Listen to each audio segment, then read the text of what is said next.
morning, Westeros. And welcome to our Morning Throners podcast. I'm Nelson. I'm Jeff. I'm Kyle. We are your Morning Throners. And welcome back to another episode of your favorite Song of Ice and Fire podcast. We are your Morning Throners, and we got Tyrion 3 on deck. Gentlemen, how are we doing? Better than the last time we saw him, I'd say. Definitely more interesting. Yeah. Nice short chapter. You gotta like that, Jeff. Yeah, I didn't mind the length, fine length. It was fine. And we get some cool new characters. I didn't think it was much different than the other one. We made some new cats, but... Yeah, we kick Illyria to the curb pretty quick. Thank God. Yeah. Had enough of him. Well, yeah, we got a little insight into kind of how they traveled, right? Didn't he have some like giant vat of...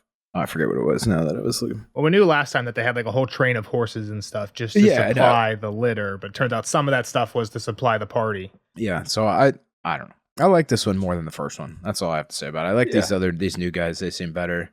Now that we're getting into we're kind of past the beginning of the book, we should probably start going to do summaries if we remember. Jeff, hit us with a quick summary. What we got in this chapter? Just this chapter or leading up to this chapter? Both, yeah. Place us and then tell us what's going on. So, to this point, Tyrion has crossed the Narrow Sea, ended up in Pentos with Illyrio, and Illyrio sending him east to meet up with the young dragon queen. So, they started traveling, slow, drunk, fat, eating food day, travels multiple days, and now we get to this morning where we meet the new squad. Yep, so that's this chapter. He meets up with Halden and Duck. Raleigh Duckworth. Before we go on, what I was thinking, I was confusing something real. I think some real, like old. I don't want to say pharaoh, but like king or whatever. Like I think there was some story where he like made them travel with like giant cisterns of water, essentially that had to be like carried by like 4 people or whatever. It just made me think of Illyrio, and that was I was adding into the chapter. Yeah, exactly, because we had that good discussion pretty deep. I do believe he has people carrying shit for him too. Yeah. Oh yeah, for sure. Yeah, but it was ridiculous, and it was based in reality. It kind of made it hit home, I guess is what I'm saying. George has never had a unique thought in his life, so it's probably came from somewhere. It's all stealing and adjusting. Yeah, tweaking. I mean, that's writing in general, right? Like, there's only so many words you can make out of all the letters we got. So that's everything. That's math. That's science. Who was it? Newton? Either Newton or Einstein was one that said standing on the shoulders of giants. You're just taking what the other people did and building on it. Mm-hmm. That's society. But yeah, so this one, they meet Duck and Halden, and then they travel to the river, meet up with the rest of the party. The rest of the party is what? There's 2 people, a couple. We don't actually talk to them at all, but a couple who seems to run the boat. A Roynish couple. A Septa, yep. And then we got young Griff and Griff. Baby, yeah. Yep. Young and big. But most of the time in this chapter is spent with Halden and Duck, and then at the end we have a little meeting with Griff. Yeah. All right, so let's jump in. Tyrion wakes up alone in the litter. Illyrio spot's empty.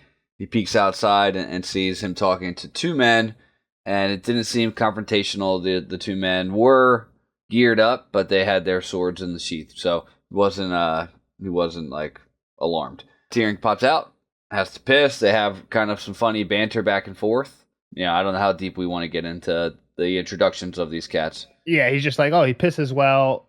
At first, they're like not really talking to Tyrion. They're almost like referring to him as like a pet or like a piece of cargo. Yeah. They're like, oh, your like dwarf pisses well, and Tyrion's like, yeah, and I have a mouth too, like I can talk. It might not all be at the same point, but basically they're asking Illyrio questions about Tyrion, and Tyrion's like, hello, I'm right fucking here.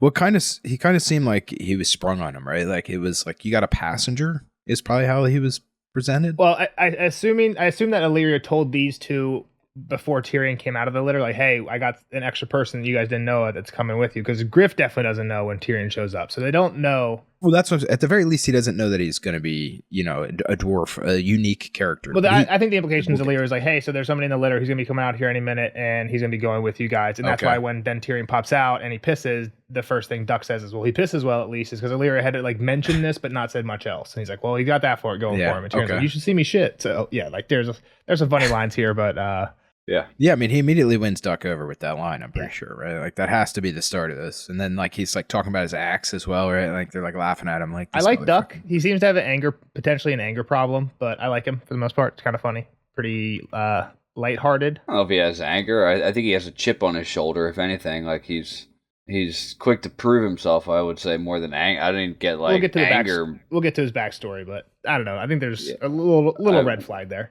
but we'll get to it. I don't know. I don't know if it's like Rico Bosco anger. He might get fired up, but I don't know if I know who that is. Barstool guy that just like flips shit all the time, like immediately. I don't know. Goes psycho.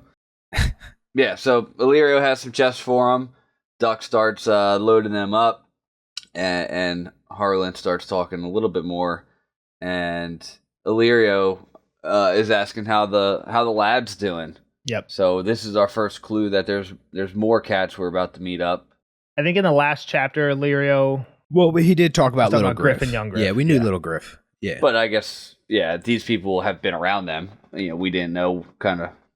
Well, it definitely connects them to him, right? Yeah. Like, I mean, that was kind of my assumption we knew he was meeting another party to travel with other people. And then this definitely, like you said, it connects the Griffs to them. It's not brought up at all in this chapter, but like what we spent most of the last Tyrion chapter talking about, and Tyrion is even like straight up asking Illyrio about it last chapter, is like, why?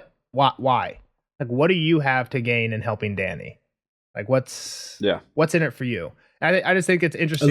For Illyrio, what's to get for Illyrio to gain, you're saying? Yeah. I'm just trying to make sure I understand. Yeah, and I think one of the interesting things here is Illyrio seems like weirdly affectionate for this kid, right? Like in this like parting thing, he's like, oh, I brought him like some candy ginger and other stuff. Yeah, he definitely talks very fondly of this child. Yep. He was even like Griff. Oh, Griff dotes all over little Griff. He loves him so much. Like he was like, you could tell about the way he was talking about his dad's relationship with him. He was even kind of beaming about that. You mean in the previous chapters? Yeah. Yep. Previous chapters. Yep. So Duck starts loading. Basically, Illyrio had packed all the chests and stuff that he was bringing. So a couple things. Why? If Tyrion's not here, what's the point? Like, why did So Duck and Halden don't think supplies. Literally, they traveled all this way. Illyrio traveled this whole way in a litter to drop off armor and clothes. Maybe. I mean, yeah, they need it. They needed to have a good first impression. It's not like they can go up looking scrabby. Yeah, but couldn't you send like a bag of gold and just have them buy it? Like they're going through Volantis, which we saw in the Quentin chapters. Who cares? He probably wants to, like you just said. Well, no, I'm not trying to argue. Like, are you saying it's weird, or you just want conversation? He's like, I guess I'm suggesting maybe there's something else in the chest. I think, and we'll get to it later. I think when Tyrion's like, "What was in those chests?" It was I thought of gold at first, but it was way lighter than gold. What was in there? And it's the way it's written. They're both even pretty armor quick. Seems too heavy for gold. Yeah. The way it's written, both Duck and Halden answer there. Duck's like, oh, it was just armor. And then Halden's like, oh, yeah, and it was a little bit of clothes. I don't know. The way I read it was like, there's something else that both of them were afraid that the other one was going to let slip on or something. I mean, I think it's suspicious for sure. But, I mean, they do need clothes and armor probably as well, right? Like, I think Nelson's point is Illyrio is way too important to just leave his fancy castle and go on this, or at least way too rich to leave and go on this incredibly dangerous voyage for no reason without Tyrion. Well, I don't think it's no reason, because I don't think what is in there? Is it another dragon egg, right? Like, well, I think you can chalk the Illyrio traveling up to he was hoping to get there and actually feast and meet and see the boy again. It seems like he's actually that's what I was trying to get to for the last two times I started talking. Sorry, get there faster. But yeah, so I think that stop cutting me off. I think you can explain the Illyrio reason that way. I think it's like the rest of it though. Like if it's literally just for armor and supplies, you could send a rider with a pouch of gold, and he'd be here in a day. Like Tyrion was talking about how slow this litter was going. Clearly, speed is important to at least Griff, right? So I don't know. I just thought eyebrows raised. I don't have answers for it, but I thought the chests, they drew attention to it being light on purpose. Yeah. Yeah, and even armor seems like it would be heavy, right? Like to me, that sounded like a bad excuse in itself. I don't think you'd be able to pack armor up to the point where it's like a chest full of like full steel. Like, I'm just thinking what's in there, if you were trying to pack shoulder pads, like football equipment, into a big bin, like if you could somehow compress it down, like that'd be heavy as fuck. But you won't. Like you could only get a few pairs of shoulder pads in because. So then, why even put them in the bin? Why wouldn't they strap them somewhere else? Why would that be what's in the bin?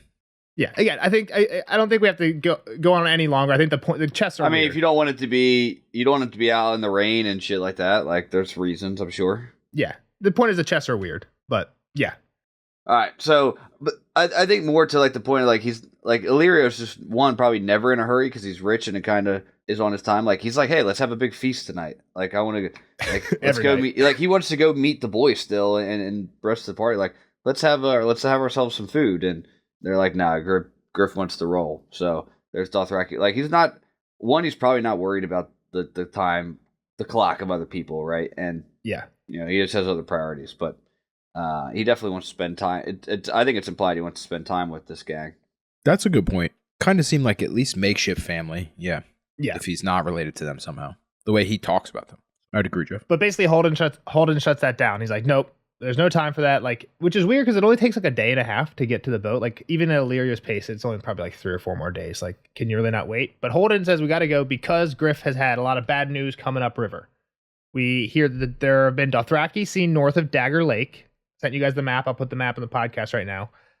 Basically, it's just the map of the whole Royne that they'll be heading down. Dagger Lake's pretty close to the south, but they say they've seen Dothraki down there, outriders from Cal Motho's old Kalazar, and Cal Zeko is not far behind, moving through the forest of Qohor.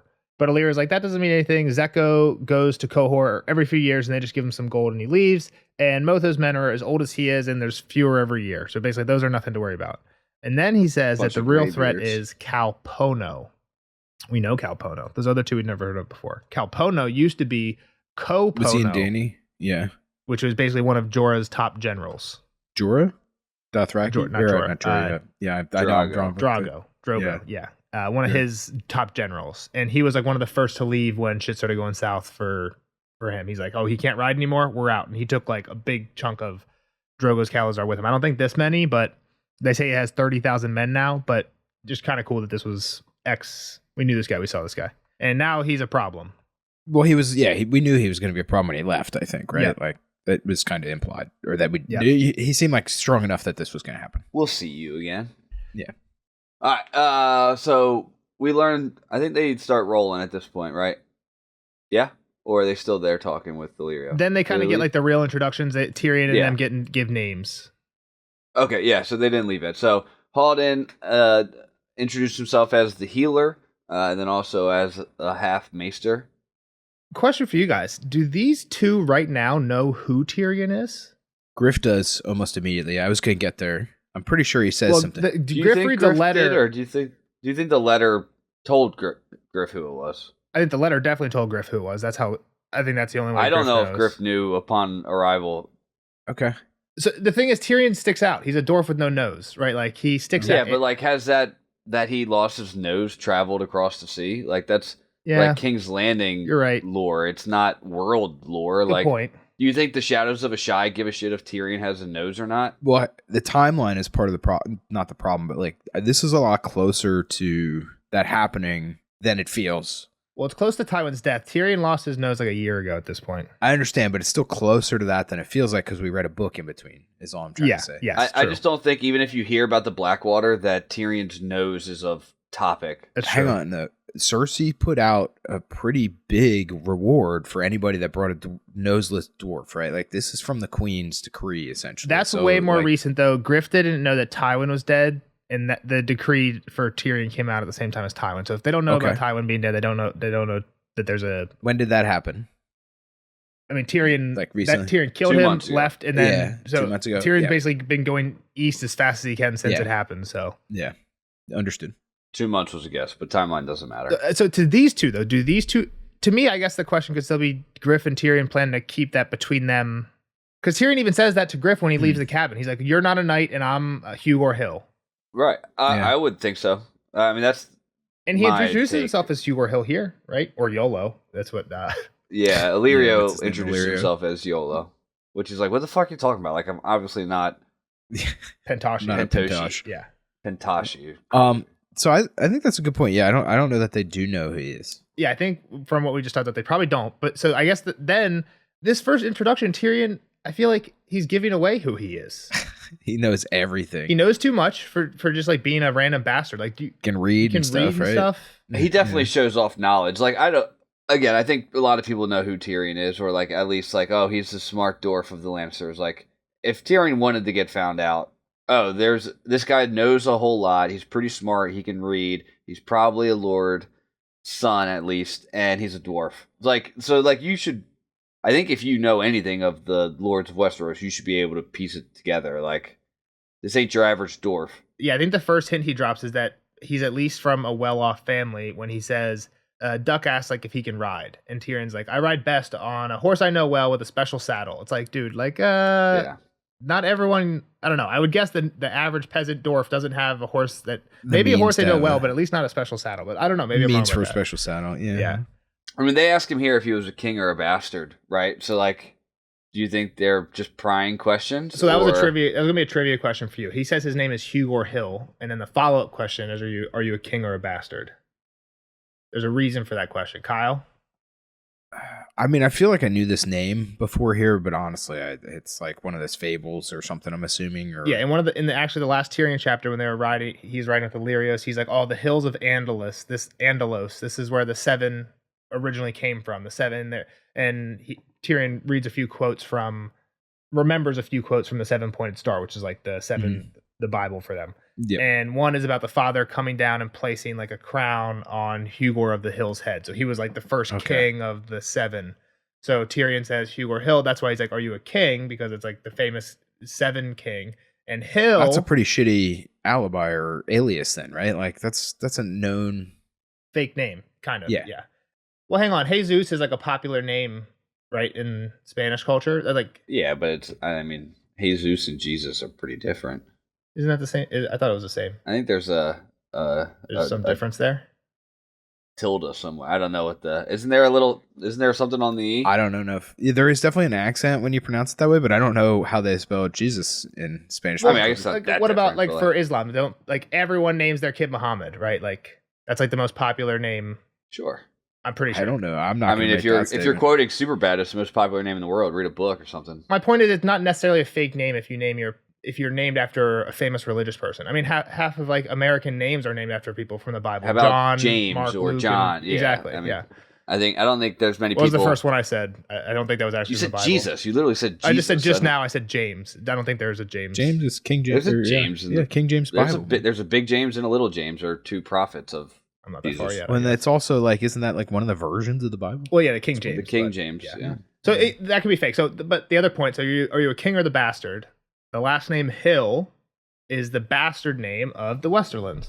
So, and that's why Tyrion immediately thinks like, "Oh, I need to be careful with this Halden guy. Like, he's smart because Tyrion used this fake name, and I think it's a kind of a funny fake name because you could be named after this religious person, and I'm from the Westerlands, which is the story he goes with, right? I'm a bastard from the Westerlands, basically. So it makes sense that he knows about things from the Westerlands because he is from the Westerlands. So what's the Westerlands? That's where he's from. Castle Rock is. Yeah. That kingdom. Past west of the Riverlands. Got you. I do think just the name, to your point, Nels, Hugor, like an average Joe could be named Hugor, right? Like, yeah, especially if you're a really religious family. If anybody would name a kid Donald tomorrow, it's not like I don't know, maybe they are, but like you don't assume he's a Trump type of thing. Like, I'm just saying, if you're a religious person and you happen to have a baby whose last name was going to be Christ based on the area it was born, maybe you'd name it Jesus. I don't know. You know what I mean? Then it would have. Then its name would be Jesus Christ. I mean, yeah, pretty bold. I don't know. I just thought it was kind of cool how the name has multiple meanings, and Halden right away knows that it has multiple meanings. He picked up on both of what Tyrion was probably playing into. Yeah. What I'm going to say is I just think that it's a little on the nose, right? Yeah. I mean, sure, it could be a real name, but like it's a bad cover name. It draws attention to itself. Is all I'm trying to say. I mean, Duck would have no clue. Duck would have no clue. I mean, maybe he's trying to fish for like him and Halden have a little bit of like a knowledge off here in a second, where it's just like maybe we're just trying to feel each other out. Like, what do you know? What maybe he doesn't really give a shit if he's found out that he's Tyrion. Like, what's the It doesn't. It's no skin off Tyrion's peen, right? Yeah, he doesn't care anymore. Yeah, he doesn't seem to give a fuck about anything. He isn't drunk at the moment, which is the first time we've seen him not drunk in the last two chapters. But yeah, so they get into this knowledge off. It's more of like an Illyrio thing, right? That it was a big secret, but like that was around Pentos. Like we're kind of out in the middle of nowhere right now. Yeah, with a party of people that are supposed to kind of trust him, and they got to rely on each other. I mean, they kind of even make that clear. Griff's like, yeah, you got to pull your own here. If we don't like you, you're fucked. Like you're gone, kind of thing. So makes sense. So they move on to the quiz, and kind of out of nowhere, Halden quizzes him, and he's like, "How did Serwyn of the Mirror Shield slay the?" I was gonna say what's the right tense? Slay the dragon. Slay the dragon, Urax. And he did use slew, I believe, which he said slay. He said it in a different way. Whatever. Yeah. How did Serwyn of the Mirror Shield slay the dragon Urax? Is what my book says. Kyle, do you remember this? I definitely remember talking about this. Was it when like the Red Viper was fighting or something? No, it was I don't know when we would have play. heard of this. No, it wasn't. It was a different play in Dunk and Egg. Was it? Yeah, they changed it for the show, but why? Well, the Red Viper definitely did something like this. In the show, they had multiple plays. Are you sure? In the show, they had multiple plays. So in the books, it's only Florian. In the books, it's only Florian and Jonquil. In the show, they do have Florian and Jonquil, but they show the playhouse a few times. So at one time, they're doing Florian and Jonquil, and another time, they're doing Serwyn of the Mirror Shield. Okay. In the Dunk and Egg show is what Jeff's talking about. You're saying it's not in the books then? When do they? I think Bran or somebody thinks about this at one point. Does Florian and Jonquil then, like, the whole point was that they killed a dragon. Florian killed a dragon. Florian kills a dragon. Yeah. Okay. But now you have me question myself. I think you're wrong. This is pretty much, isn't this the tactic the Red Viper uses as well? Wow, I just proved Nelson Mountain again. I have Serwyn of the Mirror Shield being... That's a good point. I didn't think about that, but kind of. All the way down. I'll elaborate on what you just said in a second, Kyle. I have Serwyn of the Mirror Shield being mentioned in Bran 2, Game of Thrones, Tyrion 1, Clash of Kings. I don't have what they said about him then, but in Sansa 6, Storm of Swords, Littlefinger's talking to Sansa about how he was subtly hinting that Loras should join the Kingsguard when he had first gone to Bitterbridge to meet with the Tyrells, and he said one of the ways that he kind of dropped that was he was telling stories of famous Kingsguard knights, including Serwyn of the Mirror Shield, which doesn't make sense. Kind of what Sam told Jon in the last Jon chapter. Serwyn of the Mirror Shield, would have I think is a legend from thousands of years ago before there were Kingsguard. Kingsguard's a past 300 years thing. So no knights and yeah, he was talking about that. So timeline wise doesn't match up, but whatever. It's never mattered. So Tyrion knows the answer to that one. Riddle continues, or questioning continues. You didn't expand on my statement about the Red Viper. Oh, yeah. So the Red Viper in this fight against the Mountain, I thought it was really cool. The first time I noticed it in this read through, Oberyn's clearly using his little shield to reflect the sunlight into the Mountain's eyes. So not quite the same thing of hiding behind it and trying to use your own reflection. But he's using a mirror shield as more of a okay. Yeah, he's using the mirror shield. Yeah, and I like that because the sun and spear is the sigil of the Martell family, and that's sun spear. Yeah, and he's literally using the sun as his weapon in the fight. So yeah, along with the spear. But yeah. So Jeff, continue with the question. All right. So next question is: who tried to use that same tactic on Vhagar during the Dance of Dragons? Kind of a spoiler for you, Jeff. Spoilers, huge spoiler. But I guess you don't know what actually happened. There's a little disagreement here. Who do you believe? Tyrion. So Tyrion says it was Byron Swan, but that it's wrong. He was trying to do it on Syrax, not Vhagar. Yeah. The person was right. The dragon was wrong. Yeah.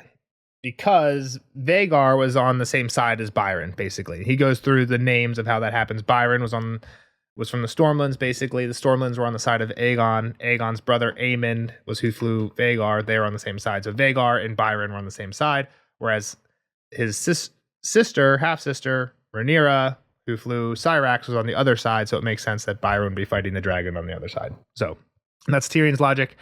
Halden doesn't really counter. Never know. There could be some betrayal in there. Exactly. And Halden doesn't really counter. So he just kind of says, and moves on. From my understanding of A Dance of Dragons, too, it's just a collection of random pieces of history from multiple point of views. This had to be a little bit cooler than some of the history paragraphs we get where you're like, these are random names I don't know. And you're like, I know who these people are. No, I mean, it made me think. It made me think, is this going to be a next season? This definitely will be in one of the next seasons. Yeah. Is this the last one? It's much less written like a textbook. What? This is the last season? It's either this or one more. I forget. What's it, 2? Tyrion this is 3? This is 3? I think it's 4 then total. I think there's 4 total. Sorry, Kyle, go ahead. I was going to say, Tyrion and this Harlan dude having a conversation about it is more exciting than a textbook. We've used 4 different names for this guy. Jeff's throwing an R in there, I think. You just did 2, Harland. Yeah, Halden, I think. I've said Holden every time, but it's an A. That is my fault. Every time I said Harlan, put Halden in. Half Maester. I replaced the A with the O, so I've said it wrong too, but... He's half Maester to me. They know who we're talking about. The half Maester. All right. Halden and Tyrion talking about it and having a conversation is more exciting than it. You've told me that this other book is written like a textbook kind of. Right? So one of the interesting things to me, at least, it's not as interesting to you guys, is it's written like a textbook written by an in-world maester. And the in-world maester uses, for the Dance of the Dragon section at least, he has 3 main sources. One is from a Septon from King's Landing. One's from the Grand Maester Munkin, who wrote a book called A Dance of the Dragons, A True Telling. That's the one that Halden is citing here. And then the third source he uses was a court fool who always has these like scandalous where like the reason the two people got into a fight was because the one slept with the other one's sister or whatever, right? So, and he compiles, he's like, we know this event happened. We don't know why. We know these two people got in an argument and then went separate ways. Here are the three different sources, explanations for the three. So it's interesting because you don't actually get the answers. It's kind of like you get to make up your own mind on how some of this stuff happened, and I'm sure George doesn't even have an answer for a lot of it. It's easier that way, yeah. But exactly, I think it's cool that Halden is referencing one of the books that the Maester used as a source in Fire and Blood. Like, there's a lot of in-world consistency across books, even into the history book, which is kind of cool. That's cool. Yeah, it is cool. All right, so they set off. Tyrion is to ride with Duck. Is he front saddle or back saddle? Front. He's holding onto the pommel. Yeah, okay. That's what when he said he was holding on the pommel, that's what I imagined too. I think there's no way he'd be behind this guy. Yeah. And he's like starts falling asleep too. Like, I guess you want to lock him in a bit. Yeah, he'd be like falling off the back of the horse the whole time. Yeah. Illyria wishes him luck, and he's sorry he's going to miss the lad's wedding. Yep. They roll. They talk of pirates. They talk of a shrouded lord and his great kiss. That's all I wrote for that conversation about what they're going through. Yeah, when Illyria says goodbye, he also yells back like, I swear on the hands of my sweet Sarah that I'll join you guys in Westeros. Which he mentioned this last chapter. He keeps the hands of his old dead lover. I forgot wife, about which is unclear what that means. I don't understand how you would preserve that. Like, are they in a jar of formaldehyde or something? But he swears on her hands. Bones. Which makes it seem like it's common knowledge to even like. I mean, it could just be bones at this point, I guess. But yeah, that's true. It's still so fucked. It's still so fucked, man. Like, yeah, like I didn't even put that together. That he was like, by that lady's hands, I keep in my drawer. Yeah, it's like, what do we care about? Like, that's such a weird thing. It'd actually be cooler if he was wearing them like Davos. Yeah, Davos style. Davos it was hand bones that he was wearing. Davos just part of them. Fingers. Yeah. So yeah, they take off. Shrouded Lord. Maybe what's he say? Maybe we should take you to him because they talk about the pirates first. There's Lady Cora or Ortho the Unwashed who smells so bad you can kill it. The smell can kill a man. Tyrion's like, I don't have a nose, and he's like, well, you don't want to meet Lady Cora because every man she has a ship full of beautiful maidens, but every man they capture they geld. And Tyrion's like, well, I'm gonna piss myself. Dunk's like, you better duck. I wrote Dunk so many times too in my notes when I was writing this. Duck is like, you better not. Again, they're sharing the same horse. Tyrion's like, well, if we come across Cora, I'll just put on a skirt and say that I'm Cersei Lannister, the famous bearded beauty of King's Landing. Again, I think this is kind of a giveaway. Like, again, she's the queen of Westeros, so yeah, anybody could mention her, but I don't know. Like, this is part of why I thought they might know who he is already. She's the queen, so like, again, like kind of like Jeff said, that's like anybody mentioning Donald Trump. Like, you don't have to be related to him to mention him. Like, he's, even if you're not in America, I'm sure people are mentioning Donald Trump all the time, right? So, like, I would say at this point, fuck's his name? Half Maester. Halden. Halden has a chance. I don't think Duck has a chance. Just from like, no. Duck doesn't have a chance. Okay. Would be my guess. Maybe Nelson in an hour is going to be like, nah, dude, like they fucking know. But I just think Halden would be asking more pointed questions if he knew. Like, does he care? Who's does to he say care? These guys aren't from Westeros is the other thing, right? Halden has to be if he's a Maester. They don't have Maesters in Westeros. Once it clicks, like what more does he need to? It's implied that Tyrion is finding out more about people later on in the chapter. Like, he doesn't keep prying, right? Like, yeah, but I guess the implication is there's a lot of value in knowing who Tyrion is. Like, Tyrion could take, like say Duck knew, Duck could take Tyrion and just go turn him in and become a lord in Westeros. Maybe Halden doesn't want Duck to do that. Well, that's true, but I'm saying Halden could do that too. Like, that's why Tyrion wouldn't want them to know. He don't give a fuck. Yeah, but. So, I mean, I think he gives at least a little bit of fuck. He just ran across the ocean to avoid capture, right? He didn't see. Yeah, I mean, you're right. His actions imply he does. He keeps thinking, I don't care. I want to die. I don't care if I die. But you're right. His actions imply he does. I think Varys could have sent him anywhere and he'd have been like, fuck it. Like, give me a skin of wine. Yeah. Like, is there wine there? Fine, I'll go. But I don't think he wants to be captured, I guess. I think he wants a skin of wine and he wants to know where whores go. Yeah, that's what he wants. He does ask Halden that at one point in this one. Yeah. I think we skipped over it, but yeah, we did. Yeah, so after the pirates, they talk about the Shrouded Lord. Again, Tyrion keeps being funny, so he's like, you know what they say about the Shrouded Lord? If anybody can make him laugh, he'll grant them a boon. Maybe we should take you to him, and he'll make you he'll give you a place in his gray court or something like that, stony court. And Duck's like, don't even joke about the Shrouded Lord, not this close to the river, he hears. And Holden's like, I was only joking with Iolo. The Prince of Sorrows doesn't bestow his gray kiss lightly. And Tyrion doesn't like the sound of that. He thinks he wasn't afraid of death anymore, but grayscale was another matter. And then he's like, the Shrouded Lord's just a legend like Land the Clever. Even so, Tyrion didn't say anything. Definitely not trying to mess around with grayscale. Yeah, Tyrion doesn't fuck with that. Yeah, just kind of weird and interesting mystic person that apparently is a river demon. Legend, yeah. And we get into Duck's backstory then, which is kind of cool. I enjoyed listening to Duck tell his tale. What we got? So he was set in line with Lord Caswell here to pretty much become a knight there, right? Like he was performing well enough. He was a blacksmith's son at Bitterbridge, yep. Lord Caswell, like you mentioned. Yep. Yeah, and he was like very skilled at what he was promising, right? A promising youth. But then there was Caswell's grandson or something, or was it his son? I think it's just his son, yeah. But his only son, that kind of, yeah. So exactly. So he got favoritism, nepotism, and instead was given all of the accolades that Duck felt that he earned, right? Yeah. Or that were passed by to give into this like weak little kid, and now it was kind of one of those things where he was pissed off, and did he beat him up? Yeah, do you remember the straw that broke the camel's back of why he just flipped out and beat the shit out of him? Was it a lady? His dad made him a special sword because his dad was a blacksmith. Yeah. And then the knight was just like, nope, this is mine. Nobody spoke up about it except for Duck, who was like, no, that's mine.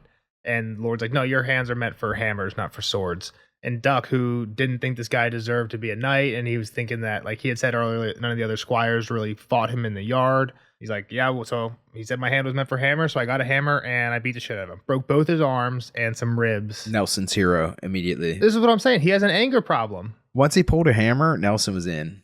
I like it because it should have been a war hammer in the yard, but I mean, one thing isn't an anger problem. This isn't great. Dude, he broke both his arms. That's crazy. So that makes you have. He just beat him up. He just happened to break his arm with a hammer. In those times, though, that but that like ruins his career for the rest of his life. At this point, he had one outburst, and now he's marked for life. He just ended up beating the shit out of one person.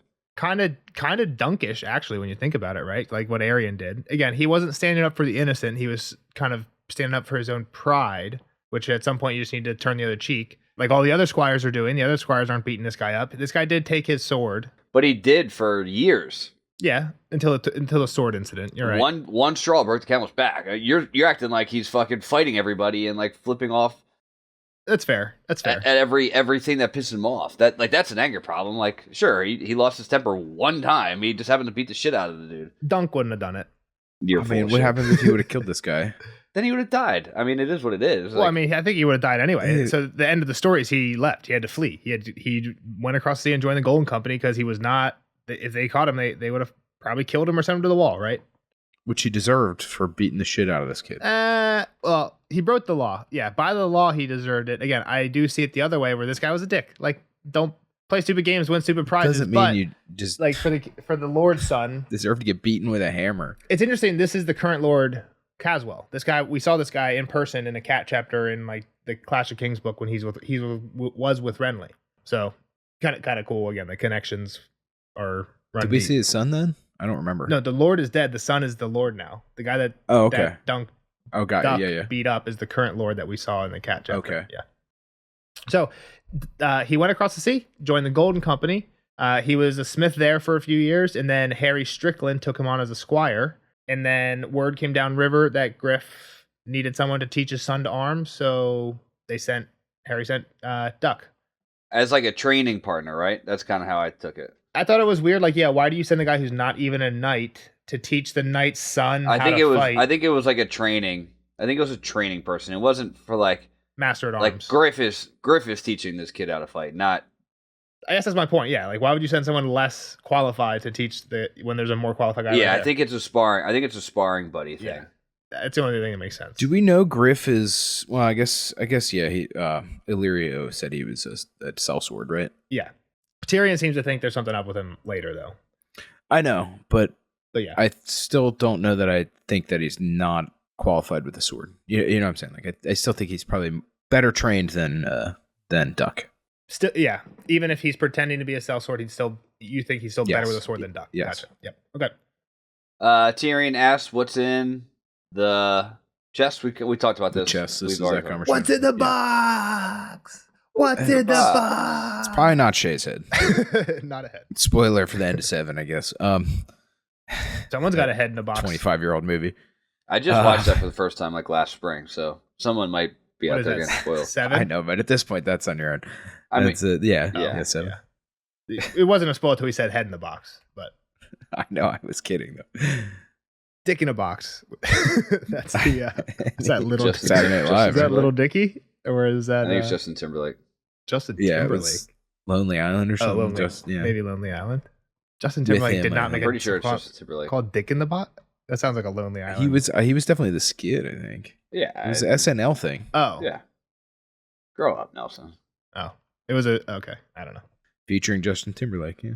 Okay, I'm lost now. They stopped for a short dinner. How many times can I tell you to grow up in one day? Oh, and it's with the comedy troupe. Yeah. So before, I guess last part of Duck's thing is then after he was sent up, Griff knighted him after a while, and Halden's like, "Tell him how you got your name," and he's like, "Well, I needed a name. I was in a field, and there were fucking ducks, and there was ducks. Yeah. So Duckfield, yeah. Duckworth. Is it Duckfield or Duckworth? Duckfield. It's Duckfield. You said Duckworth earlier. My bad. I don't think I did. You may have. You may not have. Butchering names. No, somebody did for sure. It might have been Kyle. I don't want to throw anybody on the bus. So they stopped for a short dinner. I don't think so, but maybe I don't think I said his whole name. Timestamp this when you hear Duckworth when you're in editing. In the edit, I'll put it back. Yeah, I'll play the Duckworth right now. Whoever said it. Hopefully it's me. I hope it was Jeff. I look like an idiot. That'd be the best. It could have been me too. I've been calling him Harlan. All right, I'll play it right now. Editor Nelson here. It was Kyle. Here's the clip. Yep. So that's this chapter. He meets up with Halden and Duck. Raleigh. Yeah, Raleigh Duckworth. All right.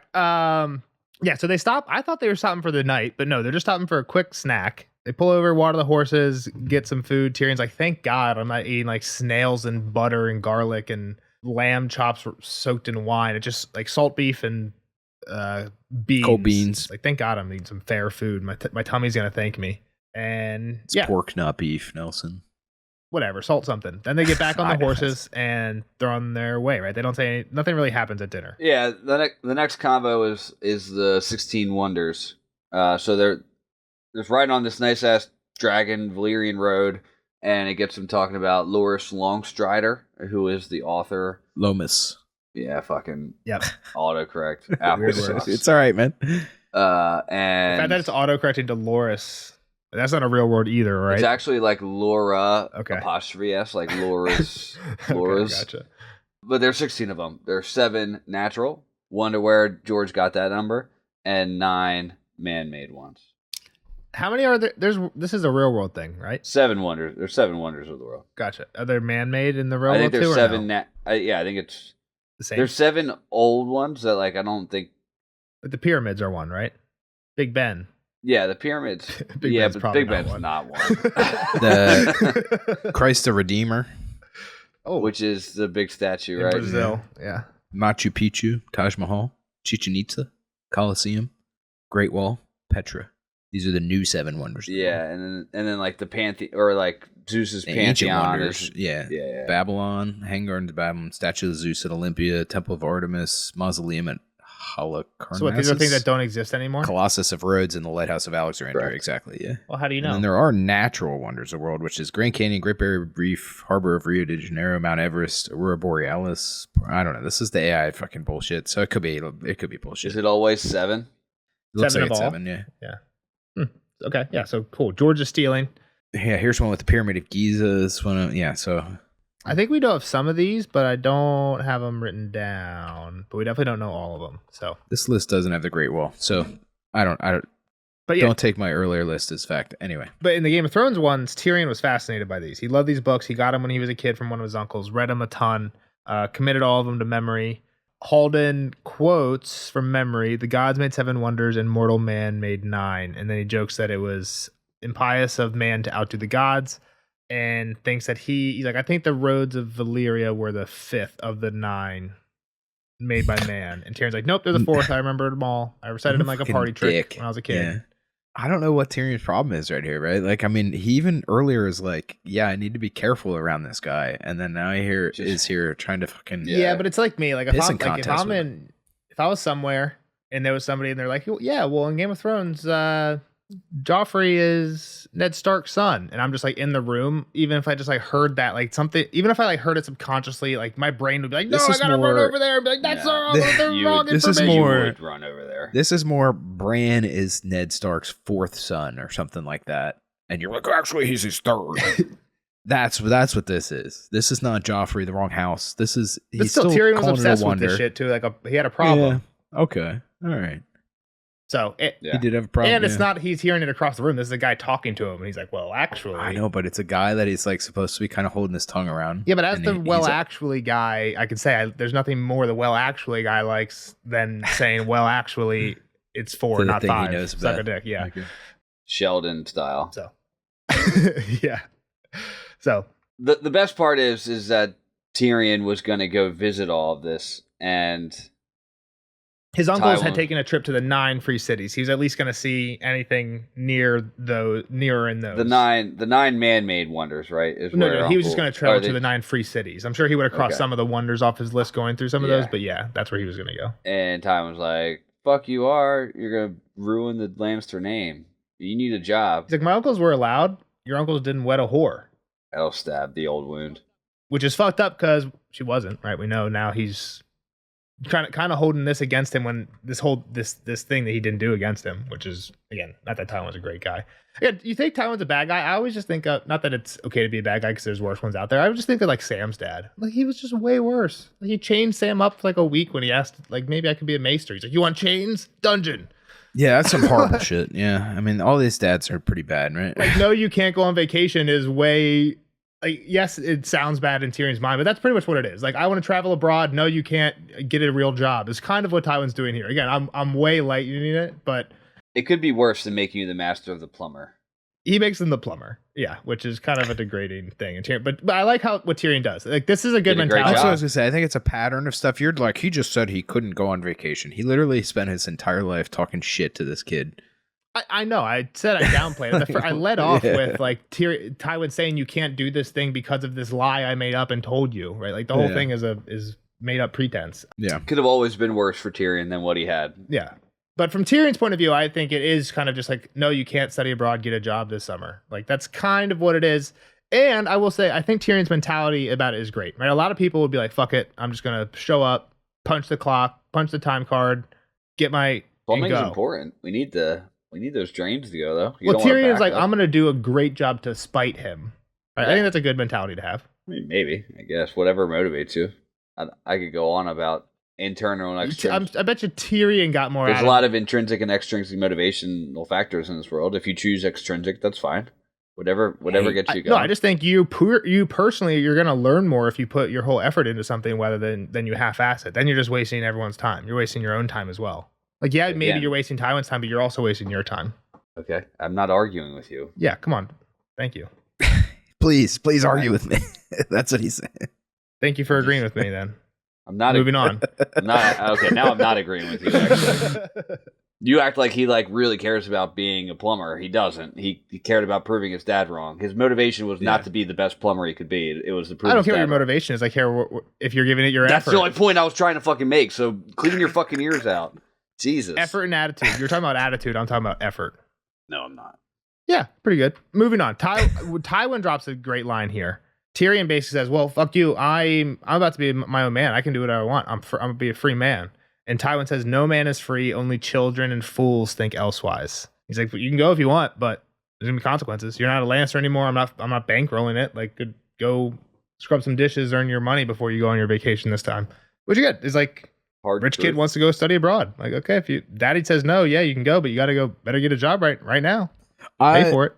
I don't think Tyrion had a chance. I think to act like he's trying to teach him a lesson or something. Like, I think Tyrion was never going to live up to what his dad wanted, and his dad was going to shit on him no matter what. I don't think his dad really cared what he was doing, but like, it's not like he threw him in the gutter either. Like, he was still berated and treated like shit. Sure, but like, he could have been tossed in the fucking sea. Could have been Sam Tarley. Yeah. Yeah. He lived the fucking lifestyle of the rich and famous. His dad just didn't like him. That's pretty shitty existence too, though. Again, I'm not saying it's fucking great. It could have been worse, though. Exactly. Yes. That's At some point, he was probably I mean, obviously not. There's a lot of trauma in Tyrion's life, and he carried it. But yeah, Tyrion. Yeah, he had a fucked up life for sure. It's not what we're not saying he didn't have a fucked up life, but there was multiple days where he probably didn't think twice about what the fuck Tywin was doing because he was drunk and running around the library of 1,000,000 books. Yeah. But moving on. So yeah, he did a good job. All right, so they get to Goyan Dro. Works for me.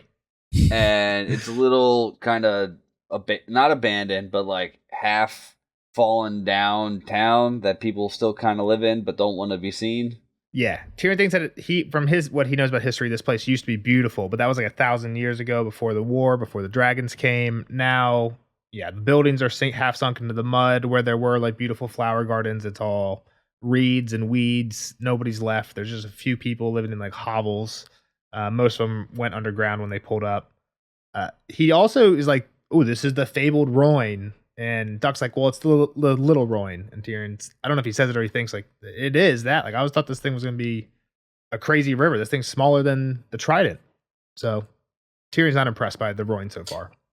I forgot last chapter when we were talking about the map over here and how like a lot of these places are ruins. But yeah, the dragons, like this is such a war ravaged, essentially, well, the Calazars and everything as well.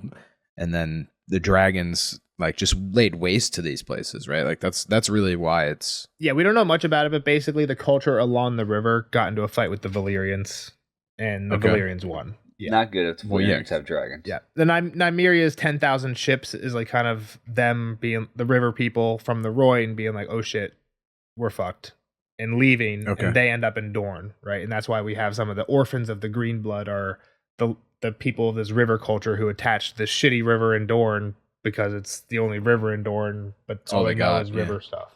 Exactly. Gotcha. And Tyrion does some comparisons to the boats in Dorne when he sees this boat because of it's the same culture, basically. Yep. Gotcha. All right, so some villagers still around. There's a naked little girl kind of in the deal. Yep. Tyrion gives her the scary tongue out. Yeah.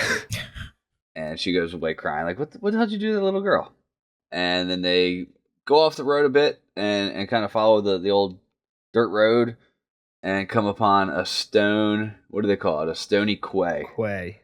Looked it up. Game of Thrones word. That's just like a stone section that is key? like... I think it's pronounced key. Nah, it's quay for sure. Kyle was right. It's key. So yeah, they had the key that is just... It's not the water. It is the actual stone projecting from water. It's not like a dock that comes out from the land, right? It's just like a stone section along the land that's easy for dock. Yeah, it's for loading and unloading ships. It's kind of a stone dock is how I would... Yeah, it's like basically, it doesn't matter. It's a dock. It could be concrete or metal. Close enough. Yeah, it's some sort of dock. But when they get there, there's a boat tied up there. Tyrion originally at first thinks it's a house, but there's a boat and there's a boy standing on top.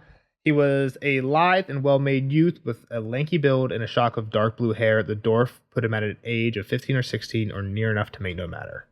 And he's pumped to see him. Yep. He's excited to see Duck and Halden, and they're yelling back and forth. And then everybody else from the crew comes out. There was, like I said, the Roynar couple. I think we only get the wife's name here, but we'll learn the husband's name. So slight spoiler. It's Yandri and Ysilla are these two. Then there's a handsome Septa in soft white robe with dark brown hair. They did actually say her name earlier. Her name's Lamore, Septa Lamore. I think at one point, Halden told Tyrion that Lamore would make him pray if he went to visit a brothel. He's like, do I look like a man who visits brothels? He's like, no, Lamore would make him pray for forgiveness or whatever. That's Duck said that. Where do you know where whores go line? Yes. Yeah. That's what that was happening. Yep. And then he says there was no mistaking Griff. He came out on deck. So that's enough shouting. Everybody fell silent. Yep. One of you guys want to read Griff's description? Griff's cloak was made from the hide and head of a red wolf of the Royne. Under the pelt he wore brown leather stiffened with iron rings. His clean-shaved face was leathery too, with wrinkles at the corners of his eyes. Though his hair was as blue as his son's, he had red roots and redder eyebrows. At his hip hung a sword and a dagger. If he was happy to have Duck and hold him back again, he hid it well, but he did not trouble to conceal his displeasure at the sight of Tyrion. A dwarf? What's this? Yep. So, Griff description, kind of cool, like the wolf cloak and everything. Dyed hair red underneath, though. So interesting. That's suspicious. We knew a few red-haired people, right? Kissed by Fire. Kissed by Fire. Mel. Who was the guy with the sword? We just read the Dunk book. Oh, the Red Widow. Fireball. Yeah, Fireball. Yeah, Fireball's son, Glendon Ball, actually didn't have, but Fireball did. That's what I'm saying. Yeah, Fireball did. Yeah. But I mean, we knew. Yeah. The So Red is Widow? this Glendon's great grandson? And Red Widow. Dondarrions have red hair, I think. Who's your favorite wildling? I can't believe the name. Egret. No. The man. Tormund. Tormund. Is he a redhead? And He is in the show. He I has know he white is hair in in the the show. books, I think. White hair in the books, I think. wow, get something right, Dan and Dan. Yeah, so he calls again. Tyrion. When they're first meeting, it's so weird. They're like, no, like, hey, nice to meet you. Tyrion like first meets him, and he's like, Griff says, "What is this? A dwarf?" And Tyrion's like, "Oh yeah, what? You expected a wheel of cheese?" And then he immediately looks to young Griff, and he's like, "Blue hair might serve you well in Tyros, but that's gonna get you made fun of in Westeros." Like that's a weird first thing to say to the kid, right? Yeah. Yeah, for sure. And then Out of nowhere, he was obviously not even welcomed here. Really, like they had Griff no idea he was clearly coming. Yeah. wasn't pumped that he was here. Griff wasn't even pumped. His friends were back. Yeah, I'm gonna sound dumb asking this question. What is this party's plan again? And go to Volantis, buy the Golden Company, and then meet up with Dany. It seems like is the plan. Are they trying to get Griff married to her? Who are they? What's this That's wedding? what Illyrio mentioned, the lad's wedding. So Yeah, he mentioned a wedding. Yeah. Okay, that's kind of where. Okay, so we don't know the wedding 100%, but I'm on. Like, it seems like they're trying to get Griff married to him. They're talking about going to Westeros here. which young Griff? Griff, Young Griff. lad Griff, because they keep talking about the boys' wedding. I think I feel like I read that. So Somewhere. Illyrio said the lad's wedding. The lad's wedding. Yeah. So okay. Yeah, so that's the first thing Tyrion says. I thought it was weird, and he's like, "Well, my mom was from Tyrosh, and I dyed my hair in memory of her." And Griff's like, "Who the fuck is this guy? Like, who is this dwarf that just showed up with you guys?" And he's like talking shit. Yeah, immediately. We got a letter. He's like, "There's a letter to explain." And Griff's like, "Take him to my office, or take him to my cabin." Yeah. This pole boat sounds awful, right? Is Griff the only one sleeping? Are they all sleeping inside this one room cabin? I think it's really long. You know what it makes me think of is the Peaky Blinders boats, Jeff. That like the long ones that carry coal. Just imagine there's no coal on it. Like you could people like how many are there? The two husband and wife, Lamore, But Duck, Tyrion's Halden, sleeping somewhere else. He ain't Griff, sleeping. young Griff, and under- Tyrion. There's 8 He probably people. doesn't take up much space, but Tyrion yeah, doesn't take up much space. Yeah, he said sleep on deck or below, whatever you want. yeah, or sleep with, like in Duck in Holden's room, Yeah. something like that. But There could be a shared quarters. Yeah. So they head in and they sit down while he reads, and he's just kind of looking at old Griff, and he's like, man, he's got I don't like his pale eyes. I hate pale eyes, just like my daddy's green eyes, but these are blue. Blue, icy blue, pale, cold. Eyes black as a doll's eyes. I mean, this was obviously for the others, right? Those Nelson, are others' you- eyes. Yeah. Yeah. What the hell? Like, I knew that's where Nelson wanted us to go. Yeah, this guy's is definitely weird. old man Griff's just a dead person. Yeah. Maybe. You heard it here first. Yeah, I'm in on that one. There's a weird line here in a second that we'll get to. So yeah, he reads. I think it's funny. I felt kind of attacked here. Tyrion watched Griff read. The fact that the sellsword could read it all said something about him. Most sellswords probably couldn't do that. And he's like, he hardly even moves his lips at all.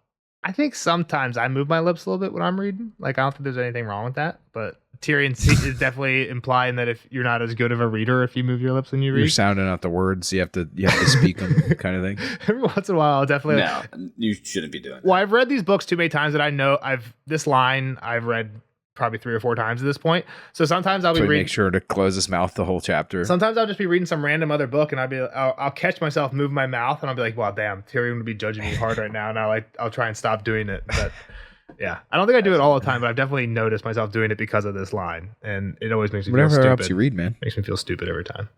But yeah, so he can read, interesting, and he looks up and he's like, "Wow, you killed Tywin? You're like, what the fuck?" And Tyrion's like, "Yeah, what else does it say in there? I killed my mom too. I killed my nephew. I plan on killing my brother and sister. Can I read? What's he write about me? I like reading about myself." Did he leave that part out? Like, to just come out straight away and be like, "You're carrying this guy. He's wanted because he killed his father, Tywin Lannister." Like that. That's crazy stuff for Illyrio to have written in a letter. No, especially it's like, here's a lordship. Like again, he doesn't know that yet, but he will. You have to assume he will at some point. I mean, even if it just said this is Tyrion Lannister, that's that's crazy in itself, but that I could understand. Instead, he's like, this is Tyrion Lannister. He's on the run because he killed his dad, Tywin Lannister. Right? Like, I mean, he wrote that in the letter because that's the first thing Griff said. He looks up and he goes, Tywin Lannister dead at your hand? Like, that's in the letter. It doesn't shock me that much. It could read more like, instead of like he's on the run, he killed Tywin. It could read more like he decided to join our cause, then he killed Tywin, and now he's like, again. I don't think it's that big of a deal to put that this like. Okay. If a random person in Essos finds this letter and they don't know that a lordship's attached to it, they're like, "Oh, damn, you killed a guy! Like, you a badass!" Like, they don't know that there's value to it. I just think the problem with the claim, right, that Tyrion's making is, I'm really loyal. All I want to do is serve Dany. Here's the evidence. Look at all of Dany's enemies that I've killed. When my first response as Griff would be, yeah, but you didn't kill any of those people to help Dany. You killed those people because you wanted to kill those people at the time or whatever. And now it just so happened to line up with Dany. Dany. And now this is your only option. Exactly. So I think, again, it implies how that letter is written. Like, if it's written that Tyrion decided while he was hand of the king, I'm going to start sabotaging shit and then, you know what I mean, kill my dad and then run like.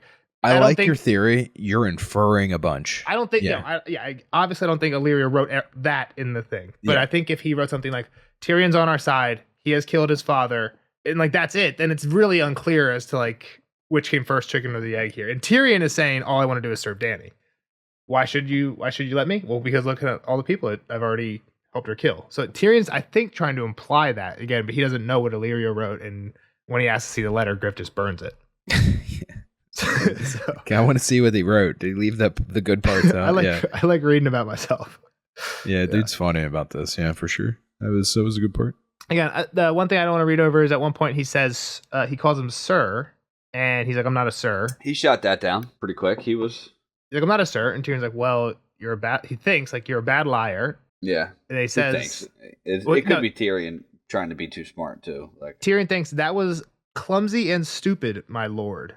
Tyrion thinks this after he says, sir.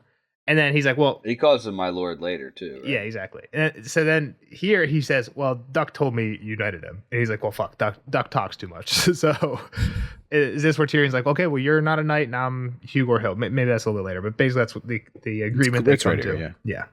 Some might wonder that a duck can talk at all. Yep, keep going. No matter, Griff, you are no knight, and I am Hugo Hill, little monster. You are a little monster, if you like. You have my word. All that I desire is to be a leal servant of your dragon queen. So the thing that sticks out to me there is a little monster, you're a little monster, if you like. When Bran and Mira and them in the last chapter were questioning Cold Hands, I think they're actually asking him about the three-eyed crow. Like, who's the three-eyed crow? Like, where are we going? And what Cold Hand says is, a friend, a dreamer, wizard, call him what you will, the last green seer. The long hall's wooden door banged open. Outside the night wind howled, bleak and black. The trees were full of ravens screaming. Cold Hands did not move. A monster, Bran said. The ranger looked at Bran as if the rest of them did not exist. Your monster, Brandon Stark. So this line stuck out to me when he's like, a little monster, your monster, if you like, is what Tyrion tells Griff. That's what I am, which is kind of what cool. Cold Hands told Bran. Again, the implication is if you just read the last line, your monster is that's what I am, Bran. But they're actually talking about the three-eyed crow. So he's like, that's what the implication to me is that's what the three-eyed crow is to you, is this monster. But so I don't know. I think that's an intentional parallel. I don't know why they seem completely different situations. But so take that for what you will. I like when you point that stuff out. Yeah, I don't know why, but it's cool. Perks my eyebrows up for sure. He's like, why would we want you? So he's implying that this guy's a lord already, right? Tyrion thinks that. He hasn't said anything about that, but he definitely thought that. What lords have written? Help me through this one. Should I know who this guy is? The only one that comes to me off the top of my head is Dondarrion. Beric has. Yeah, but it can't be him because does he have a brother? Are there more Dondarrion? I don't know. No, I think he was the lord. He was the last. Was he the last? Okay. Maybe not he might have a brother or a cousin or something, but he definitely was I think Beric was the lord. Didn't Kyle just ask if he had a brother and you said no? Not that I know of. I think that's fair. He was uncertain, but yeah, that's definitely who this guy Who Tyrion thinks this guy is? I mean, Tullys have auburn hair. Yeah, right? but I don't think it's a Tully. Half the Stark children have red hair.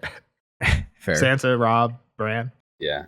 But yeah, I don't know. Just interesting. To this point, I don't think any family's been like they're not Baratheon kids where they're like, nope, you're Baratheon, black hair. I think the Lawsons, like Lawsons and Wentz, the Harrenhal, I think that's where Kat gets hers is from. I think, again, genetics are kind of simple.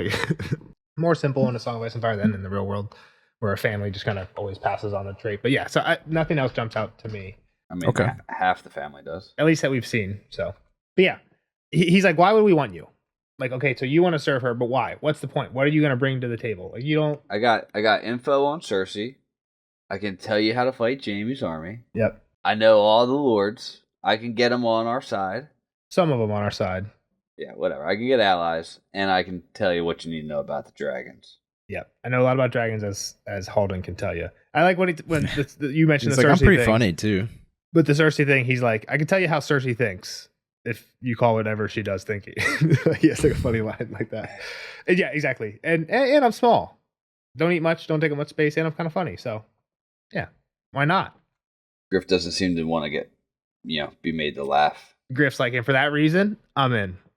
All right, go grab a pillow. Go sleep on the deck. But this is just a trial period. When we get to Volantis, we might cut your ass out. You're out of the group. And Tyrion, show your worth, or we're dumping you. It's only like half a sentence, but I think Tyrion thinks something like, by that you mean I'll be at the bottom of the river getting eaten by fishes. Tyrion thinks that like if he doesn't do his job well, they're not just gonna like let him leave. They're gonna throw him overboard and kill him, mob style. I mean, at the very least, I think he's just assuming that he's going to end up dead. Yeah. Like if he's not with them, his real only good option is death. Yeah. So Griff basically gives them the rules. Yeah, you're the least of the company. Well, he says Valar Dohaeris to him. Do you know what that means? Well, what's that? What was the other one? Valar Morghulis. Morghulis. All men must die. Isn't this one like almost men must live then? No. I just forget if you know it or not. Starts with an S. I think he does. Serve or something like that. I forget. Yeah. All men must serve. So basically, what Griff tells him is, you're the least of the company. If something goes wrong, you're the first. We definitely know this from her time at that house. Yeah, we did. You're least of the company. Shut up and do what you're told, or you're gonna regret it. And Tyrion, Tyrion thinks, yes, father, but instead he says, yes, my lord. And he's like, I'm not a lord. And Tyrion's like, you're lying. Is what he thinks, but he says it was just a courtesy, my friend. And he's like, I'm not your friend either. Tyrion's like, that's a pity. He's like, we're gonna cut your ass. And then he's like, if you don't pull your weight. And then Tyrion says, Valar Dohaeris, all men must serve. I'll pull my weight. He's all right. Sleep wherever you want. And well, no, this is where we get the sleeping is on the deck or in the hold. So yeah, I guess he's not really in a cabin. He's like in the cargo hold, or he's on just anywhere flat. Yeah. And then Tyrion goes to leave, and he stops at the cabin door, and he turns around, and we're gonna read this quote. What if we should find the queen and discover this talk of dragons was just some sailor's drunken fancy? This wide world is full of such mad tales, grumpkins and snarks, ghosts and ghouls, mermaids, rock goblins, winged horses, winged pigs, winged lions. Griff stared at him, frowning. I have given you fair warning, Lannister. Guard your tongue or lose it. Kingdoms are at hazard here. Our lives, our names, our honor. This is no game we're playing for your amusement. Of course it is, thought Tyrion. The Game of Thrones. As you say, Captain. He murmured, bowing once again. Yep. All right, we're on the Shy Maid. On the Shy Maid, we're aboard, going south to Volantis. Kyle, predictions? I mean, I think I tried to kind of salt him throughout there. Like, I think Griff has to be a lord like Tyrion is believing here, right? Like, that's the only way any of this marriage makes sense. If it is young Griff going to be marrying, which is another, I guess, part of the prediction. They're trying to set up that part of the wedding is young Griff marrying Dany. What's in the boxes necessarily? What's in the box? Yeah, I think back to Nelson's point, or that discussion earlier, I don't think it's. There might be clothes on top of whatever's supposed to be in there. There's an extra chest of. Yeah, secrecy. or it's Sarah's feet. I don't want to say like spy clothes, but Sarah's like it's just everything. Her head. It's actually Sarah. Did you say Sarah's head earlier? It's Sarah's head. Well, I mean, it could be like covert operation clothes in the sense that it's like, I don't know exactly what kind of operation or what kind of setting they're going into here, but it could be some clothes that they're not supposed to have, right? Like, it's kind of what I mean. It's just the master of disguise chest. Whatever situation you're in, throw this guard uniform on. Yeah, at the very least, it's like some part of the mission, maybe that's kind of under wraps, and they're definitely not letting him in to all of it up front. That's what I'm trying to say. Yeah, I guess the other weird thing to kind of mention is I just thought about is it's from Duck's backstory. He's already part of the Golden Company, right? He was a smith there, he was a squire there, and was sent off kind of on a mission for them. It seems like to Griff. So is Griff also already in the Golden Company, or is Harry Strickland and Griff just like friends? So Harry Strickland sent off his squire to help a friend who's not. It's unclear. I guess the last thing is, Kyle, just pull your attention to that quote we just read at the end. Tyrion asked basically what would happen if we find out that this isn't true. And Griff doesn't really answer that. He just says, I've given you warning, guard your tongue or lose it. Kingdoms are at hazard here. So I think the implication is something in the way Tyrion asked the question pissed Griff off about, like, I don't know, Tyrion's being mouthy, right? Guard your tongue or lose it. Like, I'm going to cut your tongue out. Like, Tyrion asked like a valid question. Like, what if this is just bullshit news? And Griff just like ignores it. But the way Tyrion asks it, right? I don't know. Yeah. I'm trying to find the exact way he asked it so I can read it verbatim from the man's mouth. Yeah. What if we should find the queen and discover that this talk of dragons was just some sailor's drunken fancy? Wide world is full of such tales: grumpkins, schnarks, ghost ghouls, mermaids, goblins, horses, pigs, winged lions, winged horses, rather. I think like implying it, pushing it up against these kind of other extremely fanciful things is what is pissing him off so much. Like, don't pretend like our our cause is hopeless. Yeah, and like to like put it with like okay, like these snarks and grumpkins and winged animals that don't have wings, like these very clear things.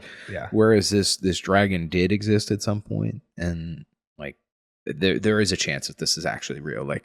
And Illyrio kind of set it in motion a while ago. Maybe not on purpose, but like when he gave him the eggs, like he knows these eggs were a thing, right? Yeah. He knows those were the real deal, supposedly. So he has probably the best intel on this. So cool. Awesome. All right. Good work, Kyle. That's all I got. What's the next one? Ooh. Davos. Ooh. What? Onion Knight. Wait, what? Yeah, he's still alive at this point, timeline-wise. We're just back in time. Okay. Yeah, I know. I thought the same thing. I was like, yep. Timeline doesn't matter, okay. Yeah. We might get his death in this book. Maybe this chapter. We'll see. Maybe this chapter. All right. See you, Kyle, on the next one. For Davos 1. Yep. We'll see the rest of you guys in the spoiler section. Bye, Kyle. Later, nerds. Spoiler alert! Spoiler alert!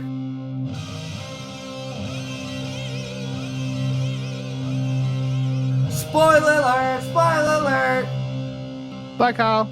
See you on the next one for Davos 1.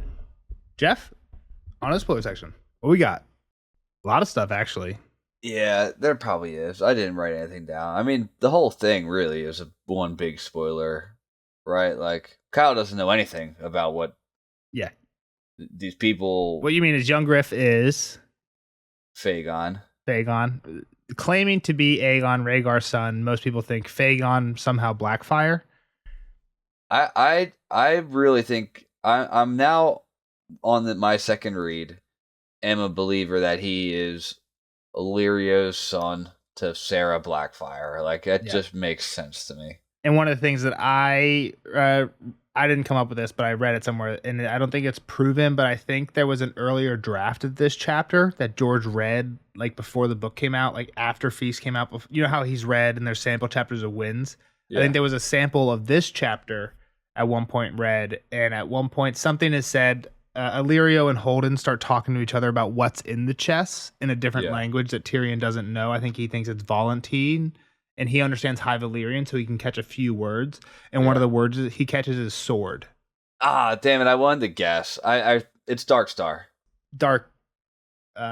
It's whatever the sword is. Blackfire, which is a hint that he is. He's of the Targaryen bastard line. Yeah.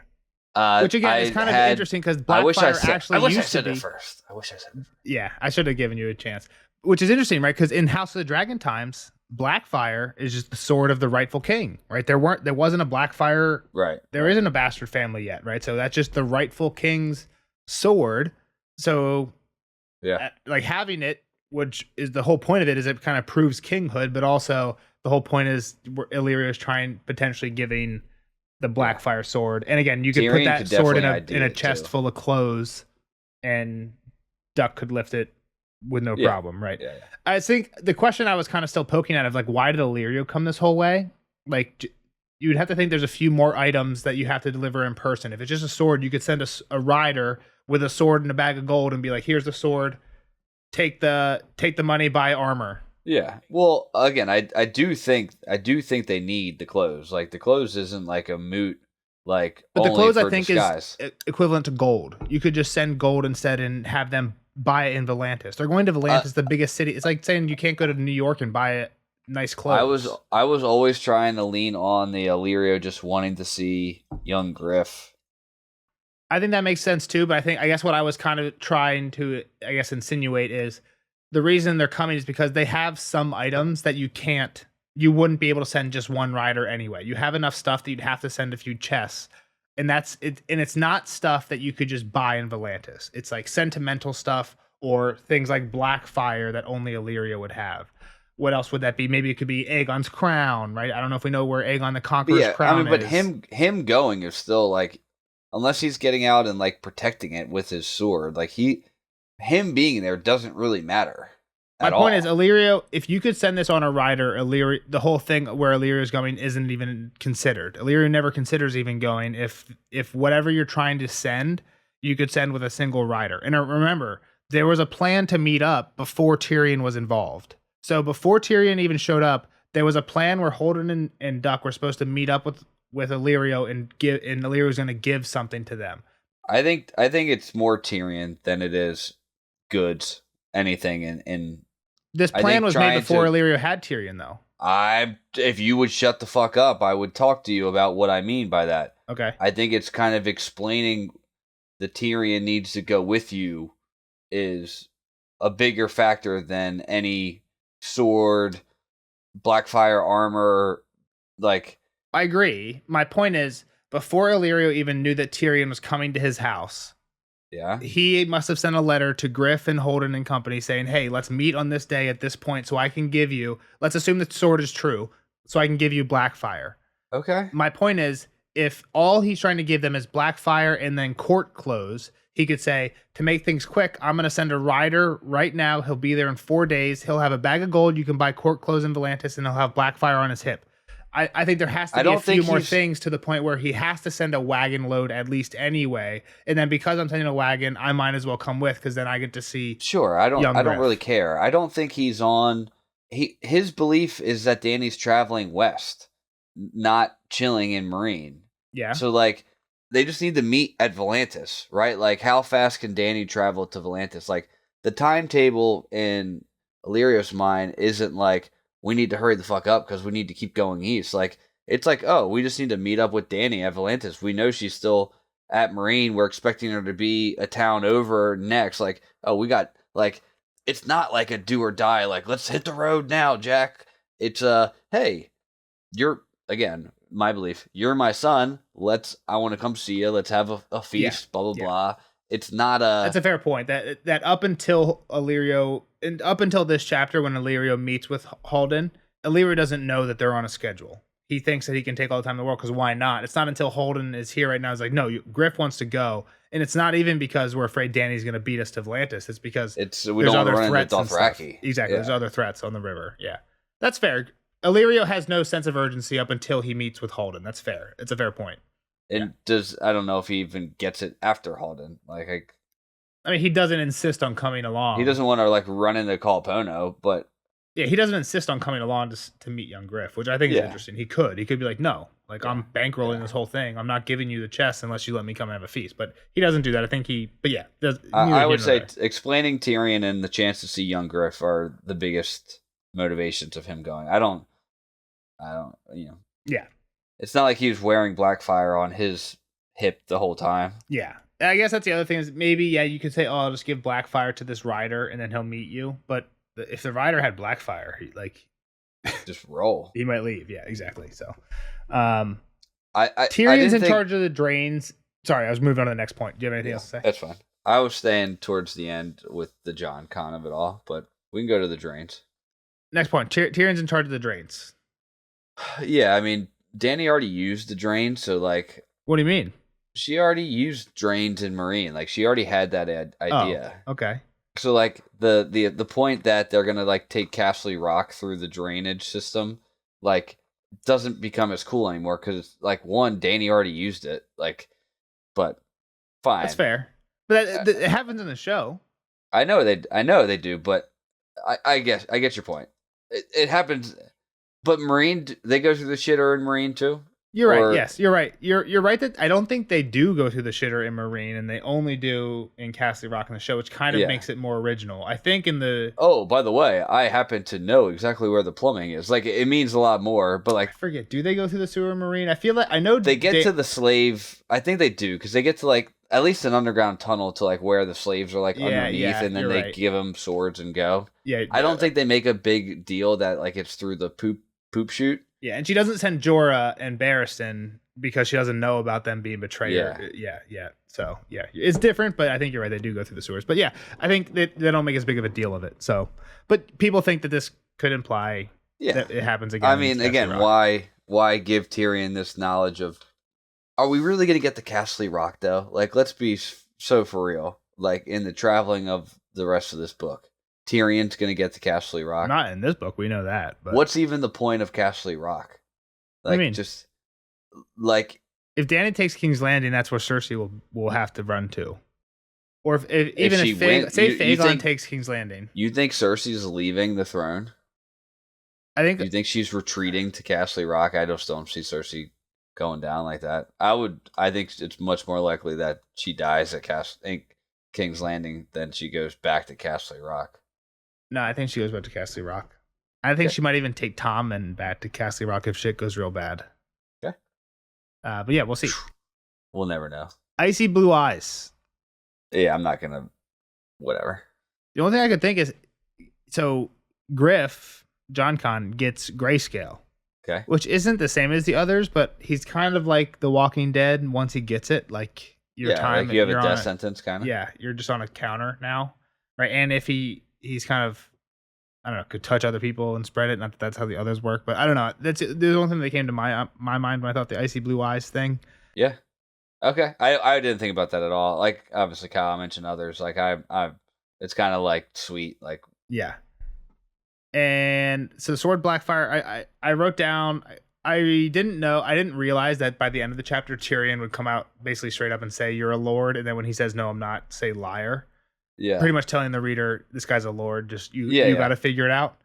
The quote that I made Kyle read, do you know why I made him like focus on it? Yeah, because he goes into like winged, maybe even like a winged pig, a winged horse, a winged lion. Yeah, which is a griffin. Which again, to Kyle's point, but still, you've got to like. I know he's heard about it, but like to then take a griffin, and it's not even like that's the name. Like if it was Lord Griffin, it would maybe give him a chance, but it's Griffin's Roost, and now he has to think that who lived at Griffin's Roost, and that's John Connington. Like, he can't think of all that. I feel like we kind of lied to him. And I actually, when he asked, I wasn't thinking about it, but when he said who has red hair that we know of, I was thinking John Connington does, but we don't know that. Like, me and you know that, but as a reader at this point, you wouldn't know that the Conningtons have red hair because we haven't met a Connington. That's not true. We have met a Connington, and we know a decent amount about a Connington. And do you know what his name is? It's a Brienne and Brienne and Jamie have. He was a Brienne suitor, and Jamie smacked this guy, and his name is Red Hyle. Red Ronnet Connington. Red Ronnet, and he's called Red Ronnet because all his hair is red.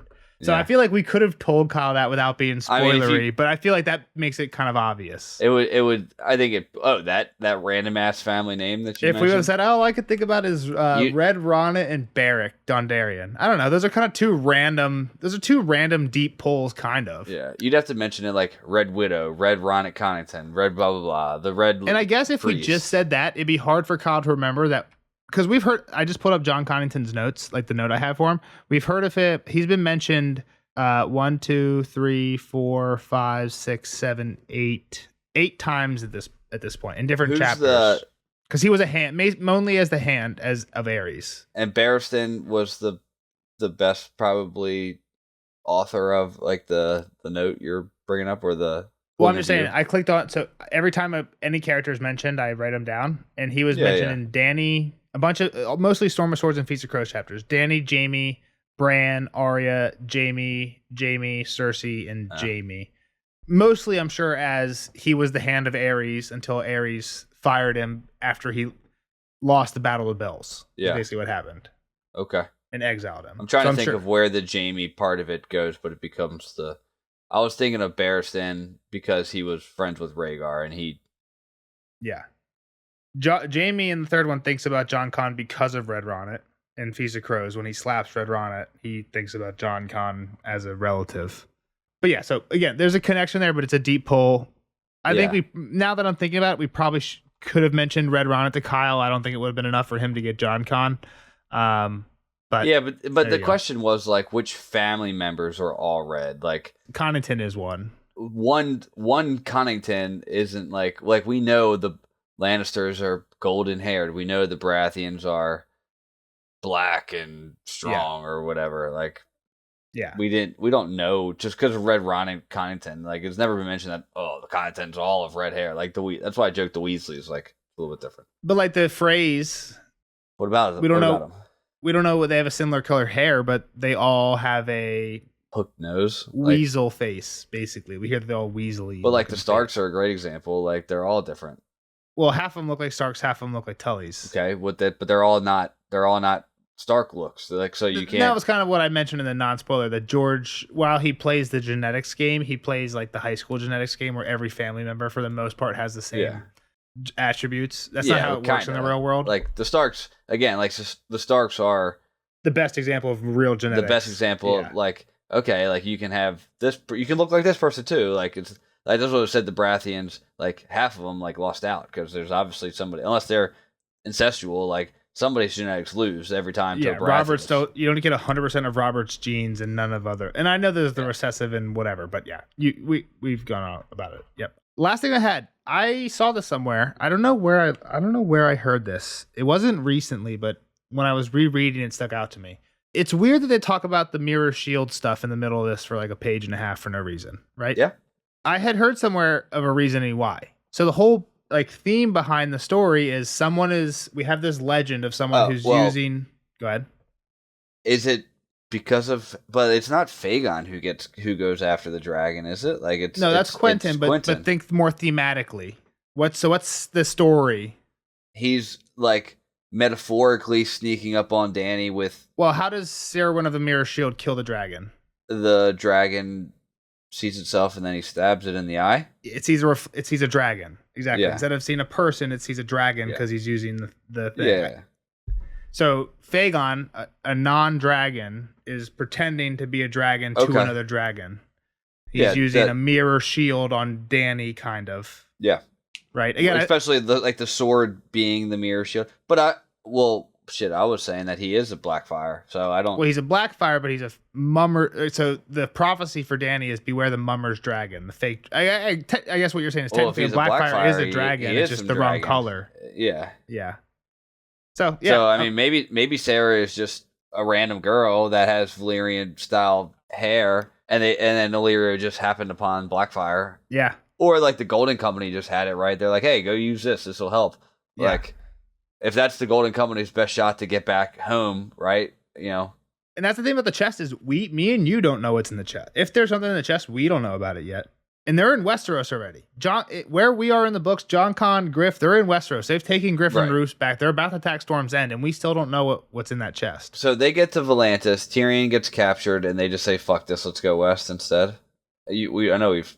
on the way down the river, Tyrion has some private conversations with Griff, where he kind of convinces him that if you just sit in Volantis and wait for Dany, you're going to look like a beggar. Yeah. Whereas if you go to Westeros and start capturing cities, then she's going to come to you as the beggar. Yeah. We had this conversation last Tyrion, I think. Yeah. So that's kind of the what Tyrion convinces him of. But then Tyrion gets captured by Jorah and he's not with him anymore. So, yep. And Jon Con gets Grayscale, like fighting off Mountain or... he plays the role of Jorah from the show where Tyrion and him are... Tyrion falls overboard. He saves Tyrion while they're on this river, right? Yeah. But is everybody on it? It's an everybody event. It's not just everyone's on the boat, but only Tyrion falls overboard, and Jon Con goes in to save Tyrion, I think. And it's a really weird chapter because they basically teleport or time travel. they like the beginning of the chapters, they go through this section where they go under this like really like unique bridge. And then they go under the exact same bridge again. And Tyrion's like, what the fuck happened? Like, did the river loop around on us? Like, what the fuck just happened? And Tyrion's like, what? It's like a weird, like, magic. I think that's the chapter where all the grayscale stuff happens. And I think some weird, I don't know. My thoughts based on this, from what we got in this chapter, some weird shrouded lord stuff's implied. What we know from George is he wrote this one chapter where Tyrion, during this journey, goes completely off, meets with the shrouded lord. And George said it's one of his favorite chapters he's ever written, but it just has nothing to do with the rest of the story, so he cut it out. Yeah. And he's like, I put it in a drawer. Maybe I'll pull some of it back at some point and use it in another chapter, but for now, the Shrouded Lord is just like a fable. Yeah, a fable isn't going to mean anything. So, interesting to think about, but yeah. But right. Yeah, we'll get there. Future Tyrion chapter. I like Tyrion with this group, the trip down the river. I do like that part of the Tyrion chapter, or the Tyrion storyline. I don't remember much of it. So, like, this is kind of, like, broadly, it's a second read through, but like it's I don't remember a lot of the details of. But even like some of this stuff for you has to be cool. Like this conversation with Griff at the end, where he's like, "Sir, my lord," when you know, and then he's like, "Winged lion," like that's cool once you know. Like, like a winged lion thing. I'm not thinking twice about that the first time. Like Kyle's not, even though it is pretty like ... winged lion. Like Kyle probably could have thought like, I should think of something about a griffin, but like I don't know anything about a griffin family. Godric Gryffindor, like, is that what so? And winged horse is a sigil. I think that's Bittersteel's sigil, who's a black he is a Blackfire person, so I think that might be another like kind of hint here. Winged pig I think is a sigil, but I think that's maybe it's not a sigil actually. But when pigs fly, it's the paws. It's just the paws. It's the ... yeah. Like it would be like paws lightning bolt. Like you'd be like, oh shit, Dondarrion shit? Yeah. Like it's just like we don't know. If he was like ... dire wolves. Yeah. And then this guy was like a secret Stark. They'd be like, whoa, okay, that's a little on the nose. Exactly. So, yeah, again, just I think a lot of the Tyrion stuff on the river is cool because he kind of sees through young Griff. Does he start playing Savas with these people? Yeah, I think he basically, I think he hustles Halden. He throws a few games, then they start betting secrets. He's like, I don't have anything else to bet, so they bet secrets. And then we don't see what happens, but Tyrion like leaves the room.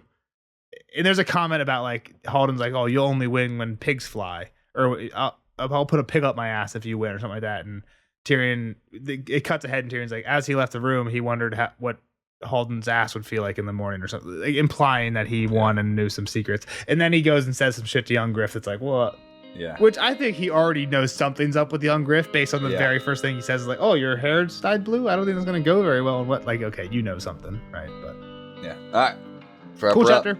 We'll see you guys in the next one for Davos 1. Bye. Bye-bye.